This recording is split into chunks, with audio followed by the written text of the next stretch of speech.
چیرۆکە پیرێ و دیک هەبوو تونەبوو لە گوندێکی پیرێک و دیکێک هەبوو هەر ڕۆژ دیک بانگ لە گوندیان دەکرد و گوندیژێ خاوەوانە شێرین هەشیار دەکردن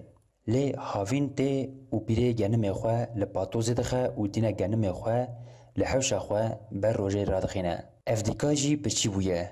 و دچێ حەوشێ دەست بە خواردنا گەنمێ پیرێ دەکە پیرێ دبینە وایە دیک شوویە سەر گەنم و گەنمێ وێ دەخوێ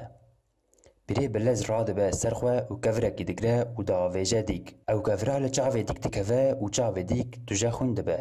دیک نزانە چ لێ قەومی بەلەز ڕادەبە و ji gund diçe serê xwe digire û dimeşe li ser rê loqekê dibîne loq ji dîk dipirse xalê dîk hat û kuda diçe dîk bersivê dide wele ez diçim xestê ji ber ku pîrê çavê min rijandiye loq dibêje ez ê jî bi te rawerim dîk dibêje de baş e dîk û loq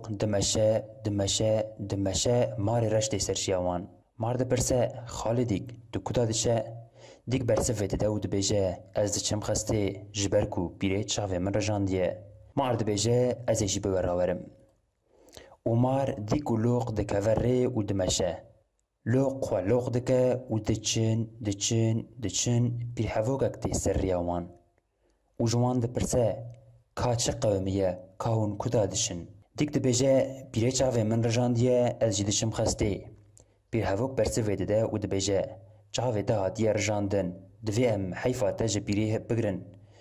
lê berî hemî em ê biçin xestê dîk dibêje tu rast dibêje dimeşin û digêjin xestê çavê dîk rihet dibe û berê xwe didin mala pîrê û diçin tak û tola dîk helînin loq diçe serxanî dîk diçe axur û dikeve çavika axur mar xwe bi stûn ve dorpêç dike pîrhevok dikeve nava argûn dîk dîsa bang dike û pîrê